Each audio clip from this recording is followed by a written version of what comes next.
Assalamualaikum warahmatullahi wabarakatuh. Di video ini saya akan sedikit menjelaskan mengenai anak disabilitas, yaitu anak tunarungu. Jadi tadi termasuk bahasa isyaratnya. Sebelum itu perkenalkan dulu. Perkenalkan, nama saya Imam. Nama saya Imam.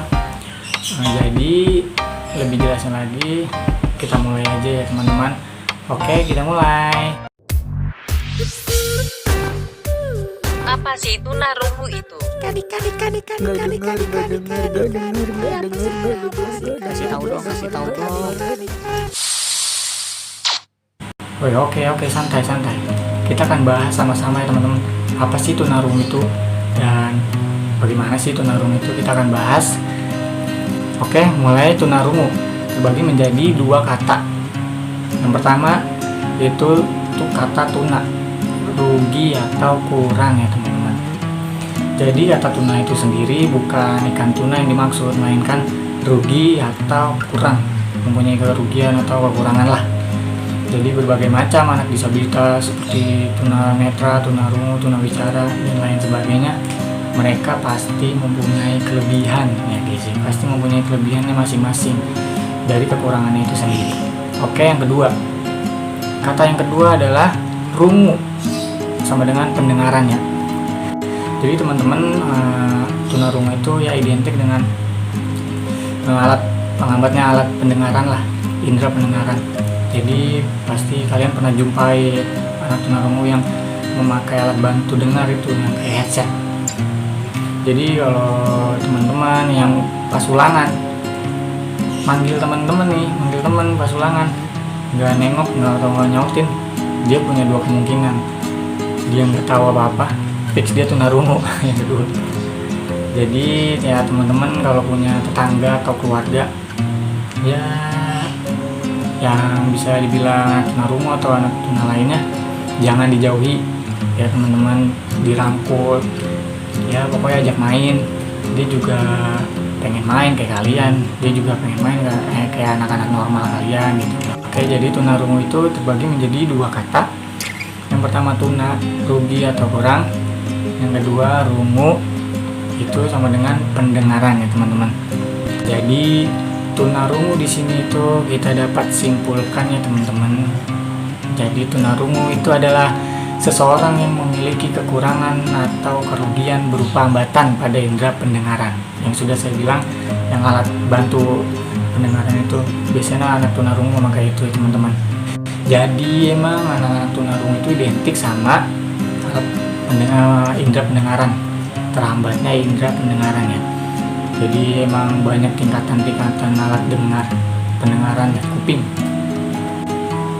Oke, jadi tunarungu ada tingkatan gangguan pendengaran ya teman-teman. Yang pertama ringan, itu 20 sampai 40 desibel. Yang kedua sedang, 40 sampai 70 desibel. Yang ketiga berat, 71 sampai 90 desibel ya teman-teman. Lebih berat nih, udah berat. Selanjutnya itu tuli, itu lebih dari 90 desibel. Anak tunarungu memang lebih nyaman dipanggil tuli ya teman-teman, bukan tunarungu gitu. Nggak tahu kenapa dia lebih nyaman mungkin dipanggil tuli. Jadi emang berbagai macam tingkat gangguan hambatan itu teman-teman, ada faktornya. Oke, faktor penyebab. Yang pertama virus toxoplasma rubella atau campak herpes, atau orang tua memiliki virus tersebut. Yang kedua lahir prematur. Yang ketiga meningitis atau radang selaput otak. 4 anak yang lahir kekurangan oksigen. 5 penyakit atau kecelakaan. 6 ibu-ibu yang ingin menggugurkan kandungannya. Ini yang nomor 6 aneh ya teman-teman. Kalian nikah nih, pasti penikah itu pengennya punya anak teman, dia malah menggugurkan. Sedeng itu orang. Jadi emang penyebab faktor anak tunarungu itu berbagai macam, banyak ya teman-teman. Itu bisa kecelakaan, bisa emang karena keteledoran kalian atau orang tua nih kalau pakai headset. Itu jangan kelamaan sampai dibawa tidur, itu bisa menyebab faktor anak terjadinya tunarungu ya teman-teman itu. Oke, jadi lanjut tunarungu, cara berkomunikasi dengan anak tunarungu. Nah, satu, cari perhatian. Nah teman-teman, kalau pengen ngobrol sama anak tunarungu, cari perhatian dulu, jangan asal ngomong woi woi gitu, kan dia anak tunarungu.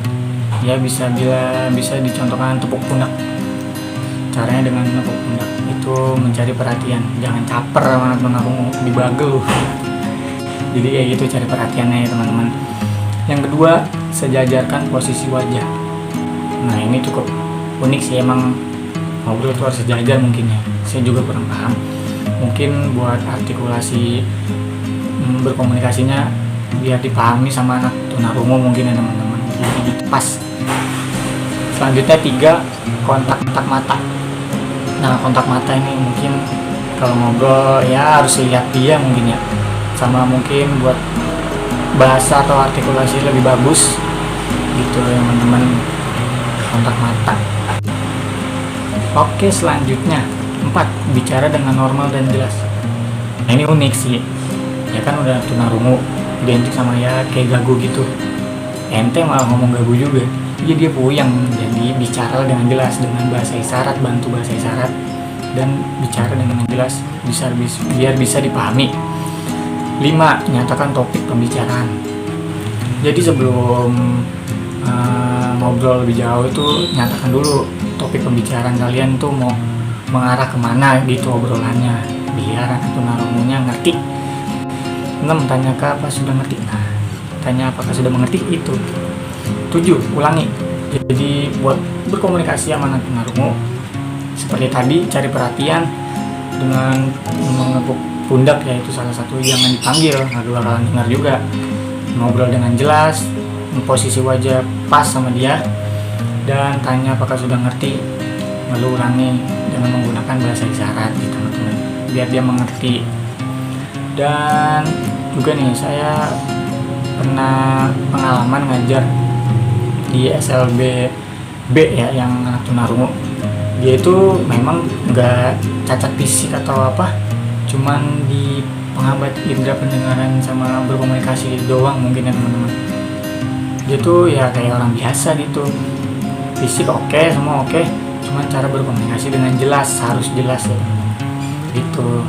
Jadi buat teman-teman nih, kalau punya tetangga atau keluarga yang ya mempunyai keterbatasan seperti ini, jangan dijauhi. Jangan. Kita juga perlu belajar dari dia ya teman-teman. Jangan ego, lu maunya main normal doang, sama dia nggak mau, nggak boleh gitu. Kita mengayomi juga gitu. Di sini juga emang peran orang tua penting ya teman-teman. Peran orang tua penting.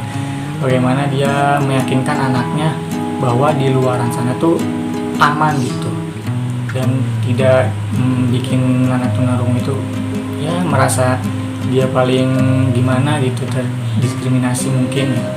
Jadi buat teman-teman juga harus bantulah, dia juga ingin main sama-sama kayak kalian gitu, yang merasakan main sama anak normal gitu. Saya juga emang pernah sih pengalaman sekolah ya, anak seperti ini emang ya risih sih, cuman jangan dijauhi gitu, ajak dia main, rangkul, walaupun emang keterbatasan mereka seperti itu. Jadi ya kalian ya sebisa kalian lah berkomunikasi dengan dia, bagaimana waktu berkomunikasi dengan dia dengan baik ya gitu ya teman-teman. Jadi anak tunarungu selebihnya seperti itu, mempunyai 2 kata yang tadi, tuna sama rungu, dan ada tingkatan hambatannya, alat pendengarannya, dan lain sebagainya teman-teman. Jadi segitu aja yang saya dapat sampaikan ya. Kurang lebihnya mohon maaf, saya juga masih belajar di sini. Oke, assalamualaikum warahmatullahi wabarakatuh.